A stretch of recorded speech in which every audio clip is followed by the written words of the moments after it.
ওকে। ধন্যবাদ সবাইকে। আমরা আমাদের financial accounting and reporting past question paper solve করছিলাম। এই ভিডিওটা পার্ট 2। এখানে আমরা লিজের যে প্রশ্নটা আছে কোয়েশ্চেন 3B এই অংশটা সলিউশন করব। তো আমরা প্রথম কোয়েশ্চেনে যাচ্ছি। আমাদের কোয়েশ্চেন ছিল মার্চ এপ্রিল 2025-এ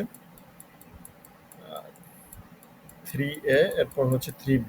3B ফিজ লিমিটেড, এখানে 4টা অংশ আছে।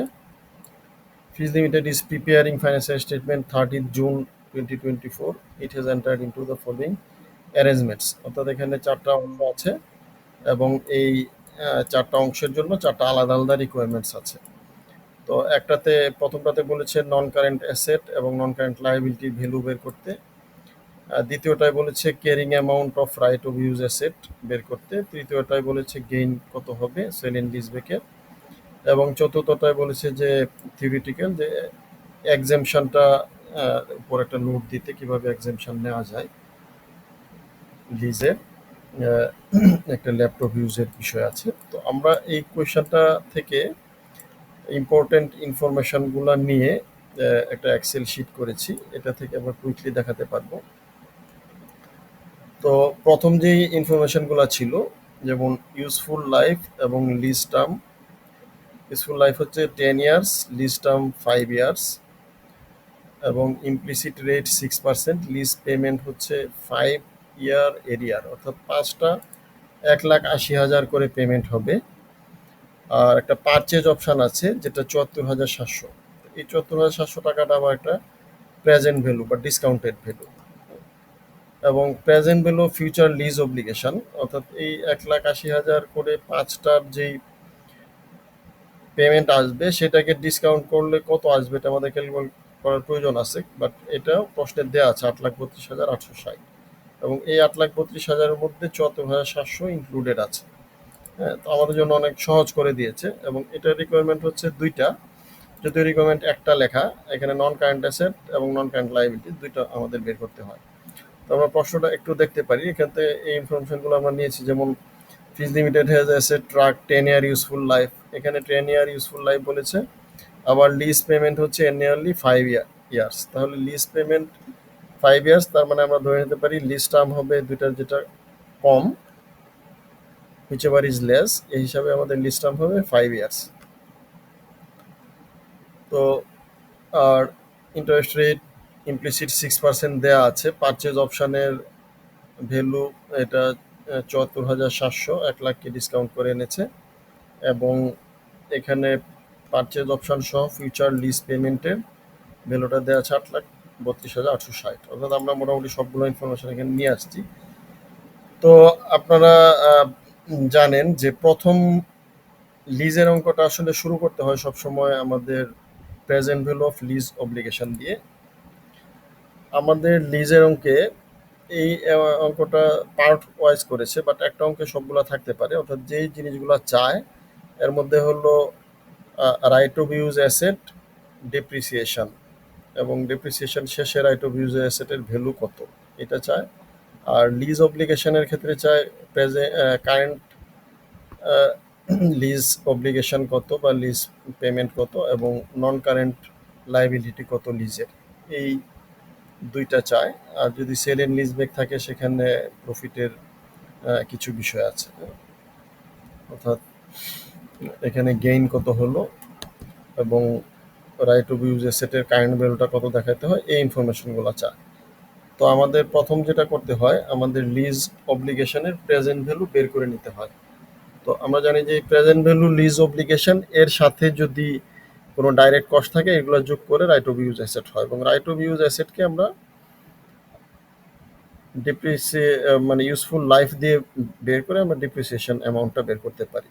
আর রাইট অফ ইউজ আমাদের যে লিজ অব্লিগেশন আছে সেই লিজ অব্লিগেশন থেকে আমাদের কারেন্ট এবং নন কারেন্ট বের করতে হলে আমাকে একটা লিজ শিডিউল করতে হবে বা অ্যামোর্টাইজেশন শিডিউল করতে হবে। তো এই অ্যামোর্টাইজেশন শিডিউলটার শুরুটা হয় আমাদের present value of lease obligation দিয়ে, এটার সাথে ইন্টারেস্ট যোগ হয় এবং পেমেন্টগুলো বিয়োগ হয় এবং একটা এন্ডিং ব্যালেন্স দাঁড়ায়।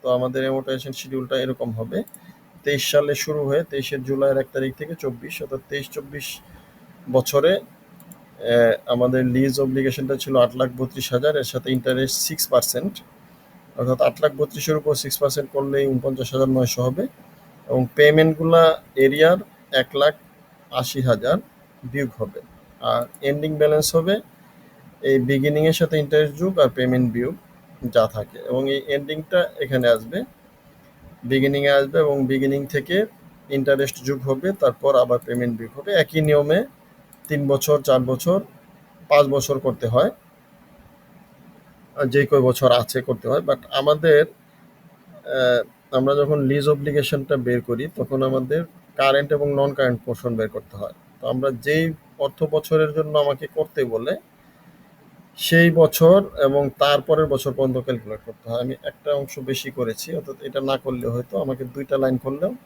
হয়ে যাবে। তো আমাদের যে বছর বের করতে হয়, ধরেন আমাকে 23-24 অর্থাৎ 24 জুনের ব্যালেন্স বের করতে বলছে, তো আমরা 24 এবং তারপরের বছরটা বের করব। তো 24 যেই এন্ডিং ব্যালেন্স থাকবে এটাকে আমরা বলছি টোটাল লায়াবিলিটিস। টোটাল লায়াবিলিটিস এটা হলো ফর 30 জুন 2014, এই দিনের জন্য টোটাল লায়াবিলিটিস হচ্ছে এটা। আর এর পরের বছর যেটা আসবে সেটাকে আমরা বলছি নন কারেন্ট লায়াবিলিটিস, এবং আপনার এই অঙ্কে কারেন্ট লায়াবিলিটিস চায় নাই, যদি চাইতো তাহলে আমরা টোটাল লায়াবিলিটিস থেকে নন কারেন্ট লায়াবিলিটিসটা বিয়োগ দিয়ে কারেন্ট লায়াবিলিটিস বের করতে পারতাম। তো এটা হচ্ছে আমাদের সিস্টেম, অর্থাৎ আমাদের যদি কারেন্ট এবং নন কারেন্ট লায়াবিলিটি বের করতে বলে তাহলে আমাদের অ্যামortization শিডিউল করতে হবে, এবং শিডিউলটা করতে হবে যেই বছরের বের করতে বলবে তার পরের বছর পর্যন্ত শিডিউলের অ্যামাউন্ট বের করতে হবে, এবং অ্যামাউন্টগুলো হবে যেই বছর আমাকে বের করতে বলেছে লায়াবিলিটিস সেই বছরের ব্যালেন্সটা আমরা পাবো টোটাল লায়াবিলিটিস আকারে, অর্থাৎ 23-24 টোটাল লায়াবিলিটিস হলো 7,02,000। আর 23-24 আমরা যদি নন কারেন্ট চাই তাহলে 24-25 তার ঠিক পরের বছর যেটা এন্ডিং ব্যালেন্স সেটা হলো নন কারেন্ট। আর কারেন্ট বের করতে গেলে আমাকে দুইটা থেকে টোটাল থেকে নন কারেন্টটা বিয়োগ করতে হবে। তো এখানে আপনাদের সুবিধার জন্য আমি দেখাচ্ছি 30/6 নন কারেন্ট, এখানে যে ব্যালেন্সগুলো আছে সবগুলাই 30/6/2024। টোটাল লায়াবিলিটিসও 30/6, নন কারেন্ট লায়াবিলিটিসও 30/6, এবং কারেন্ট লায়াবিলিটিস তিনটাই 30/6। তো এখানে কারো প্রশ্ন থাকলে বলতে পারেন। আর আমাদের এরপরের যে রিকোয়ারমেন্টটা আছে এটা ছিল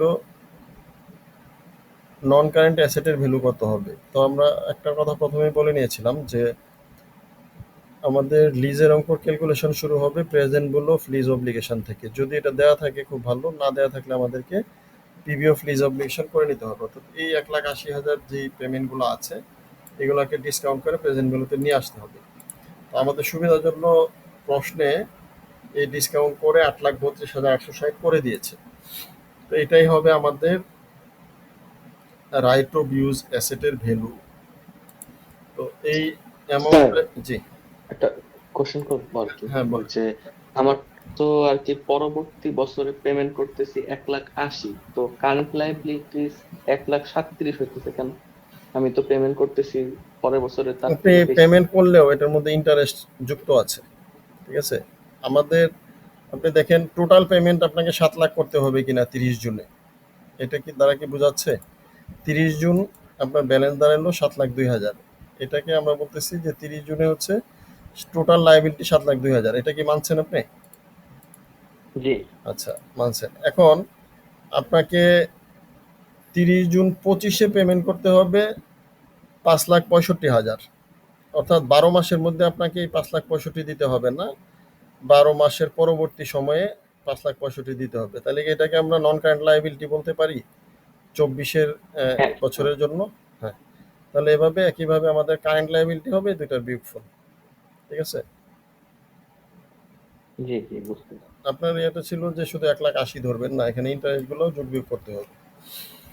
তো আমাদের রাইট অফ ইউজ অ্যাসেটের ভ্যালুটা হবে, আপনারা যদি ফর্মুলাটা জানেন, রাইট অফ ইউজ অ্যাসেট আমরা লিজ অব্লিগেশন দিয়ে শুরু হবে, পিভি অফ লিজ অব্লিগেশন এর সাথে লিজ ইনসেন্টিভ থাকলে বিয়োগ যাবে, আর যদি কোনো বার্গেন পারচেজ অপশন থাকে তাহলে সেটারও প্রেজেন্ট ভ্যালু যোগ হবে। এবং কোনো ডিরেক্ট কস্ট যদি আমাদের আর্কিটেকচার কস্ট বা ইঞ্জিনিয়ারিং কস্ট বা সাইট প্রিপারেশন কস্ট এরকম যদি কস্ট থাকে, নর্মাল আমাদের নন কারেন্ট অ্যাসেটে যেরকম যোগ হয় সেগুলো সব যোগ হবে। তো আমাদের এই অঙ্কেটায় আসলে কিছুই নাই, সবগুলাই তারা করে দিয়েছে। যে একটাই ছিল পারচেজ অপশন, এটা সহ ভ্যালুটা অর্থাৎ এই ৭৪,৭০০ টাকা এই ৮,৩২,০০০-এর ভিতরে আছে। এই কারণে আমাদের এখানে রাইট অফ ইউজ অ্যাসেটের বিগিনিং ব্যালেন্সটা একেবারে ক্লিয়ারলি দেওয়া আছে। তো এর থেকে আমার ডিপ্রিসিয়েশন হবে over the use of lease period. তো লিজ পিরিয়ড আমরা দেখব মানে অ্যাসেটটা ইউজ হচ্ছে ১০ বছরের জন্য ইউজ করা যাবে, বাট লিজ নিয়েছি ৫ বছরের জন্য। তো আমাদের শর্ত হচ্ছে যেটা লোয়ার সেটা, এই অংশটা আমাদের প্রশ্নে মানে সাজেস্টেড আনসারে ভুল আছে। তো আমরা এটা ৫ দিয়ে ভাগ দিব। ৫ দিয়ে ভাগ দেওয়ার পরে যে অ্যামাউন্টটা আসবে এটাকে আমরা ডেপ্রিসিয়েশন বলবো। এটা বিয়োগ দিয়ে যা থাকবে এটাই হলো এন্ডিং ব্যালেন্স। এই রাইট অফ ইউজ অ্যাসেটের অংশটাকে বোঝাতে পারছি? জি স্যার। আচ্ছা, থ্যাংক ইউ। তো আমরা এর পরের অংশে যাচ্ছি। পরের অংশটা ছিল a lease which garments right to use crane 3 year period 1 July 2023 একই সময়ে শুরু হয়েছে। এটা আরেকটা ক্রেন ভাড়া নিচ্ছে তারা 3 বছরের জন্য, এবং এখানে 3টা পেমেন্ট হবে 2,70,000 করে, বাট অ্যানুয়ালি ইন অ্যাডভান্স। অর্থাৎ আমি লিজ শুরু করার সময় একটা পেমেন্ট দিয়ে দিচ্ছি আর 2টা পেমেন্ট বাকি দিব।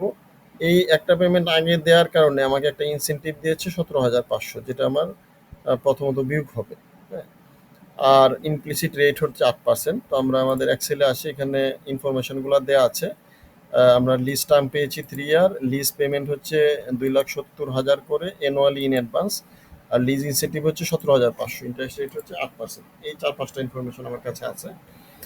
তো আমরা বলেছিলাম যে আমাদের লিজের অঙ্কে lease, current liability, non current liability, right of use asset, depreciation এবং কোনো কোনো ক্ষেত্রে গেইন ইত্যাদি বের করতে বলে। তো আমাদের সবগুলা ক্ষেত্রে অঙ্ক শুরু হবে present value of lease obligation দিয়ে, অর্থাৎ লিজ অব্লিগেশনগুলোকে প্রেজেন্ট ভ্যালুতে আনতে হবে। এটা আপনাকে করতে হবে প্রথম। যদি অঙ্কে দেওয়া থাকে, যেমন ফার্স্ট পার্টে এটা দেওয়া ছিল, আমাদের সমস্যা ছিল না। এখন আমাদের এই অঙ্কে দেওয়া নাই, আমাদেরকে লিজ অব্লিগেশন বের করতে হবে। দেখেন লিজ অব্লিগেশন আমার হচ্ছে 2,70,000 দিতে হবে, 2,70,000 দিতে হবে, 2,70,000 দিতে হবে, 3টা। এটা কি ক্লিয়ার? আমাকে 3টা পেমেন্ট করতে হবে 2,70,000 করে। জি জি। ওকে। তো প্রথম দেখেন, প্রথম যে 2,70,000 দিচ্ছে এটা আজকের দিনে দিচ্ছি, অর্থাৎ আপনারা ফাইন্যান্সে করেছেন এরকম টি জিরোতে আমি দিচ্ছি প্রথম 2,70,000। এই কারণে এটা ডিসকাউন্ট প্রয়োজন নাই। আর প্রথম যে ইনসেন্টিভটা পাচ্ছি এটা মাইনাস হচ্ছে, কারণ এটা আমি ব্যাক পাচ্ছি 17,500। এখন এটারও ডিসকাউন্ট প্রয়োজন না, কারণ ইনসেন্টিভটা আমি আজকের দিনে পাচ্ছি টি জিরোতে। আর পরেরটা হচ্ছে টি1-এ, তারপরটা হচ্ছে টি2-তে। টি1-এ যেটা, এটাকে 8% ডিসকাউন্ট করলে 2,70,000-কে 1.08 দিয়ে ভাগ দিলে 2,50,000 হয়।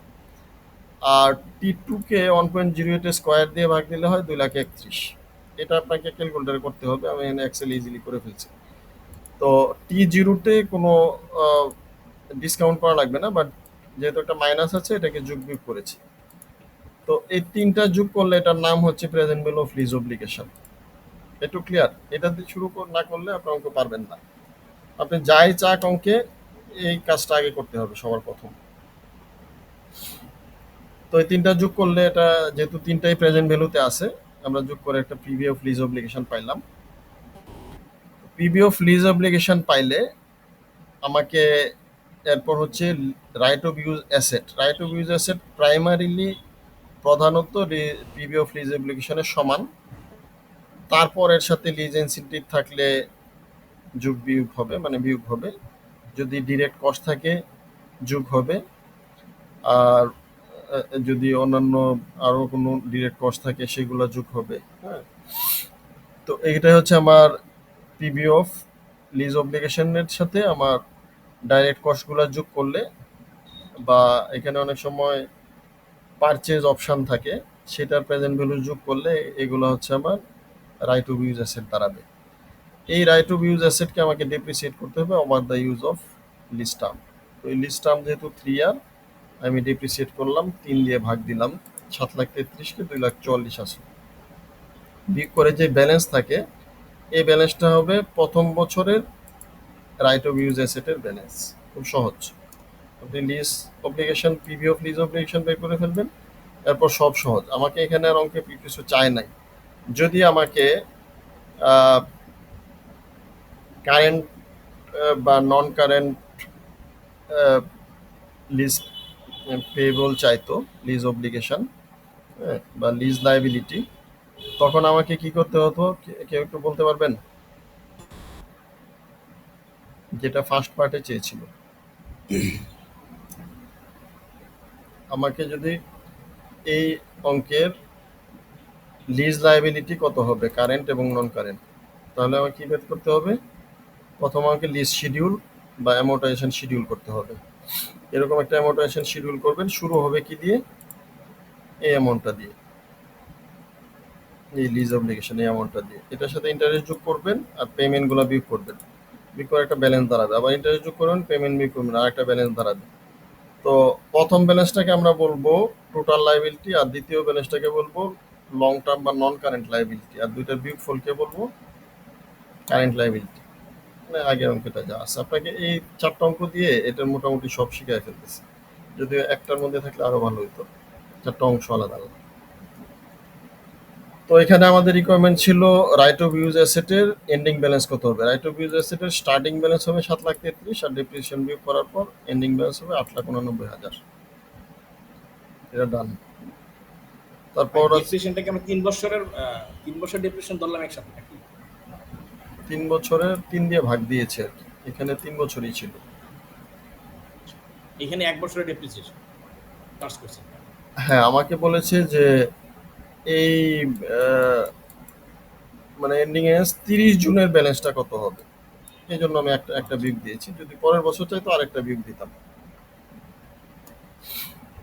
এরপরের অঙ্কটা জি বলুন ভাই প্লিজ প্লিজ। সেটা হলো যে 17,500 যে আমার ইনসেনটিভ পাই, হ্যাঁ তো ওইটা কি আমার রাইট, যেহেতু এটা আমার অ্যাডভান্স পেমেন্টের কারণে হ্যাঁ বা যে কোনো হ্যাঁ কারণে ওরা আমাকে ইনসেন্টিভ দিয়েছে, তো এটা কি আমার আরইউ অ্যাসেটের সাথে হ্যাঁ যোগ হবে না? হ্যাঁ, আর ইউ অ্যাসেটের থেকে বিয়োগ হবে এবং বিয়োগ হয়েছে। এই যে আর বিয়োগ ইউ, হয়েছে, এটা আরইউ অ্যাসেটের অংশ হবে না হ্যাঁ সেটা আর বলুন। ইউ অ্যাসেটের অংশই হয়েছে। আর ইউ অ্যাসেট কমা অ্যাসেটের ভ্যালুটা আর ইউ অ্যাসেটের ভ্যালুকে হ্যাঁ, কমিয়ে দিয়েছে। এই যে কমিয়ে আমার, দিয়েছে হ্যাঁ আমার এখানে আমি তো এখানে এই ব্যালেন্সটা আগেই মাইনাস বিয়োগ করে। করে ফেলেছি, হ্যাঁ, এরপরে যোগ করেছি। না, আমার কোশ্চেনটা হলো যে এটা যোগ হবে কিনা, এটা আরইউ অ্যাসেটের মধ্যে থাকবে কিনা হ্যাঁ 17,500। হ্যাঁ থাক, মানে আর ইউ অ্যাসেটের ভ্যালুকে কমাইছে, এটা আর ইউ অ্যাসেটের নেওয়ার সময় এটাকে বিবেচনা করা হয়েছে। ঠিক আছে, ঠিক আছে। তো আমরা এভাবে লিখতে পারতাম, এখানে 2,70,000 রাখতে পারতাম। তারপর লিজ অব্লিগেশন না, এটা হইতো না। এখানে না, 17,500 বিয়োগ করতেই হবে, প্রথমেই বিয়োগ করতে হবে, যেহেতু আগেই বিয়োগ করেছি। পরে আর রাইট অফ ইউজ অ্যাসেট করতে গিয়ে আর বিয়োগ করার প্রয়োজন পড়ে না, যেহেতু এটা অলরেডি অ্যাডজাস্টেড। ওকে আর যদি আরেকটা কোশ্চেন ভাই, জি যদি এটা তো আমরা অ্যাডভান্স পেমেন্ট করি, হ্যাঁ বছরের শুরুতেই 2,70,000 পেমেন্ট করা, জি যদি পেমেন্টটা মানে আউটস্ট্যান্ডিং হইতো, হ্যাঁ হ্যাঁ বছর শুরু শেষে করতাম, হ্যাঁ, সেই ক্ষেত্রে আমরা কি করতাম? তাহলে এই 2,70,000 এখানে চলে যেত। আর ইনসেনটিভের তখন ভ্যালুটা ডিসকাউন্ট হতো না, ইনসেনটিভটা তো আমি T0তেই পেয়েছি, এটা ডিসকাউন্ট হতো মানে না। সেই ক্ষেত্রে ইনসেন্টিভটা আর কনসিডার করা হইতো না, না, যদি কনসিডার আউটস্ট্যান্ডিং। করা হতো জিরো, মানে T0তে করা হতো আর কি, ডিসকাউন্ট ছাড়া করা হতো। আচ্ছা, আমি কি দেখাবো এটা? তো কাইন্ডলি যদি সম্ভব হয় ভাই। পাশে দেখাচ্ছি। জি শিওর।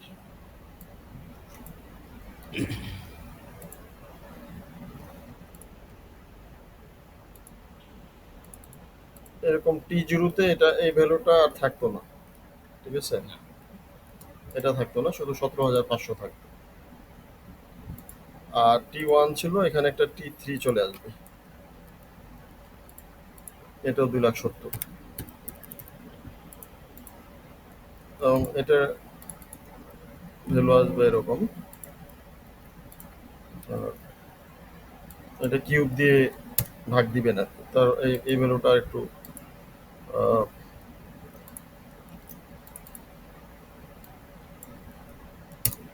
এই তো এরকম কম আসলো। এই ৩টা এখন এই ৪টা যোগ হবে। ঠিক আছে? আমরা যে রাইট অফ চারটা ইউজ যোগ হবে আরইউ অ্যাসেট। ৭:৩৩ আসছে, ৪টা যোগ হলে আরইউ অ্যাসেটও হবে বা লিজ অব্লিগেশন সেম আরকি। Lease liability. লিজ লায়াবিলিটি বা লিজ অব্লিগেশন সেম।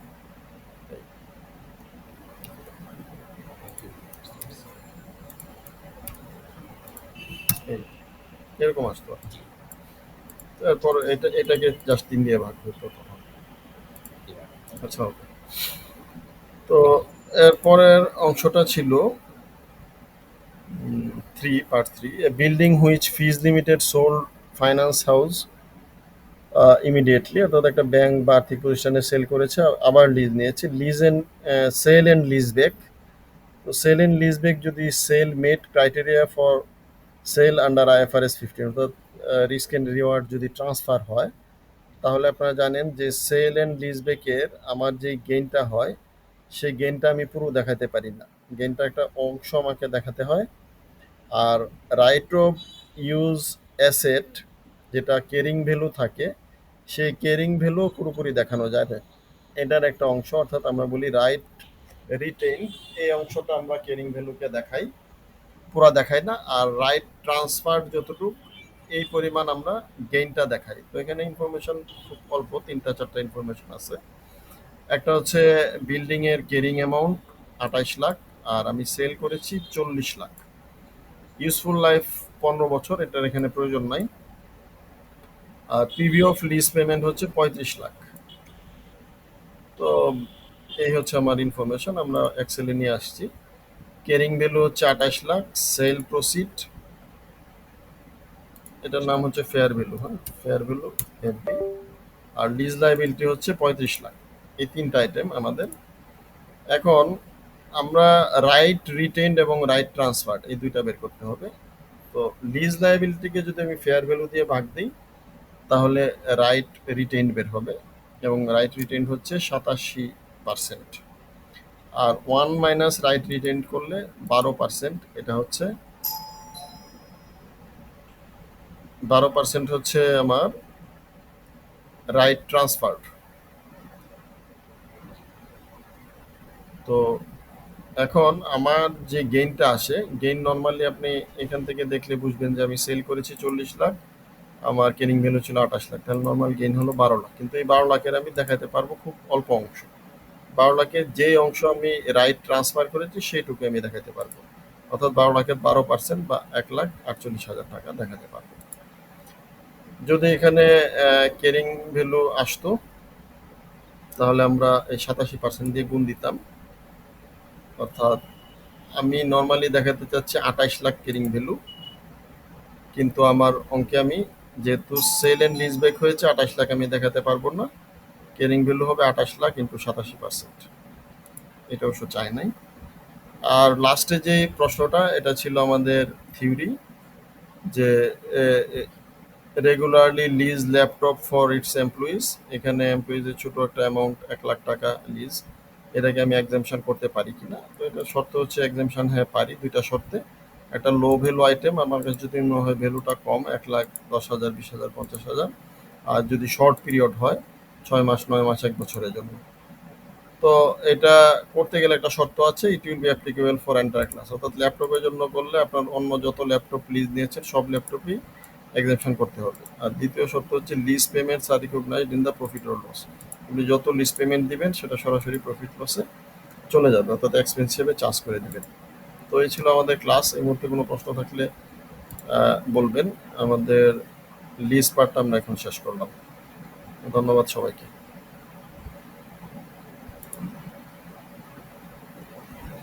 এক্সেল সহ তো দিয়ে দিবেন না?